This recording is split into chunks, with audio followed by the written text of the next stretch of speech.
Product authenticity complain, कि आपने list किया है किसी और ब्रांड के नाम से, लेकिन जब जो चीज़ आप बेच रहे हैं वो किसी और ब्रांड की है। You can not do that, it's not allowed on Amazon। इसी तरह जब आप किसी प्रोडक्ट को मीटू करते हैं, मैंने एंकर को मीटू किया और जो मैं प्रोडक्ट बेच रहा हूँ वो एंकर का नहीं है, वो किसी और ब्रांड का है।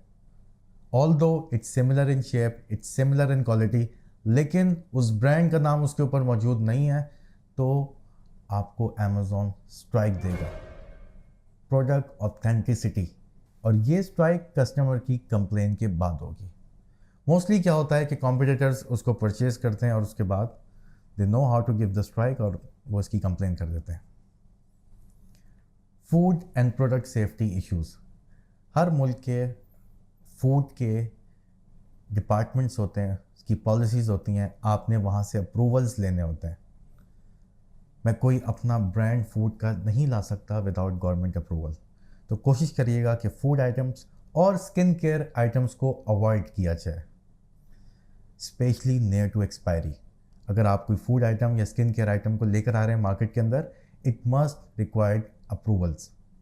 जैसे अगर मैं यूएई की बात करूं तो यूएई के अंदर एक इदारा है FDA, वहाँ के आपको अप्रूवल्स चाहिए। लेकिन अगर आप कोई ऐसा ब्रांड सेल कर रहे हैं जो ऑलरेडी मार्केट के अंदर है, जिसके पास अप्रूवल्स हैं, लेट्स से सेंसोडाइन, उसके पास ग्लोबल अप्रूवल्स हैं, तो मुझे क्या करना है, मुझे सेंसोडाइन से परमिशन लेनी है, ऑथराइजेशन लेटर लेना है, and I good to sell. फिर आते हैं लिस्टिंग पॉलिसी वायलेशन।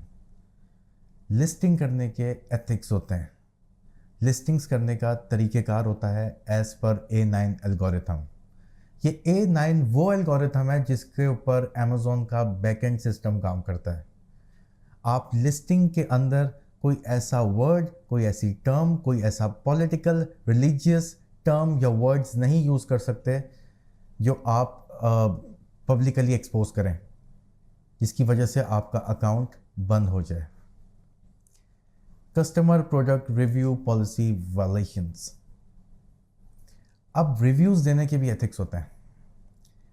अगर आप जेन्युइन रिव्यूज़ ले रहे हैं, यू आर सेफ, लेकिन वो रिव्यूज़, वो गिव अवेज, वो जो आप कस्टमर से मांग के लेते हैं या कस्टमर से रिक्वेस्ट करके लेते हैं, या फिर आप अपने प्रोडक्ट के अंदर कोई गिफ्ट कार्ड भेजते हैं कि जी I need a review on my product, it's not allowed on Amazon।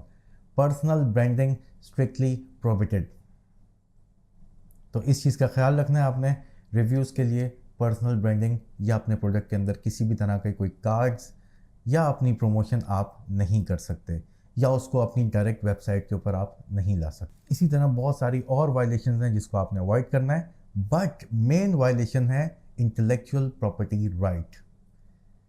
ये सारा गेम जो है, ये सारी जो कहानी है, ये आपकी ब्रांड प्रोटेक्शन के ऊपर है। ये कंपनीज मिलियन ऑफ डॉलर्स खर्च करती हैं अपनी ब्रांड प्रोटेक्शन के लिए।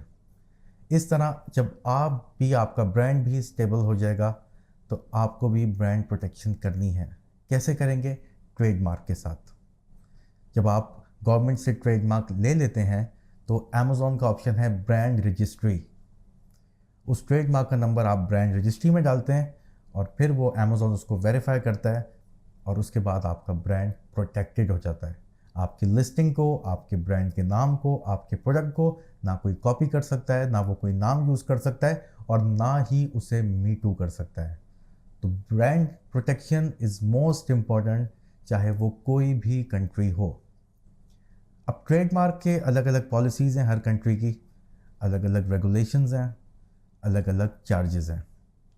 अगर मैं यूएई का ट्रेडमार्क लेता हूँ तो वो सिर्फ यूएई तक महदूद रहेगा।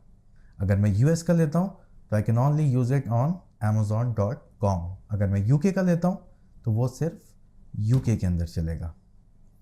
तो आपने भी ट्रेडमार्क के रास्ते की तरफ जाना है इन फ्यूचर। आगे बढ़ते हैं अपनी मज़ीद वीडियोस के साथ। अब नेक्स्ट वीडियो के अंदर जो हमारा टॉपिक होगा वो होगा प्रोडक्ट ग्रोथ। Amazon हमें किस तरह से प्रोडक्ट सजेस्ट करता है कि हम क्या बेचें, और टूल्स का क्या रोल होता है। टूल्स हमारे किस काम आते हैं? हम टूल से कैसे पता लगा सकते हैं कि इस प्रोडक्ट की सेल कितनी है, मंथली इसके कितने यूनिट्स जा रहे हैं। Wish you all the best, तब तक अपना ख्याल रखिएगा। अल्लाह हाफिज़।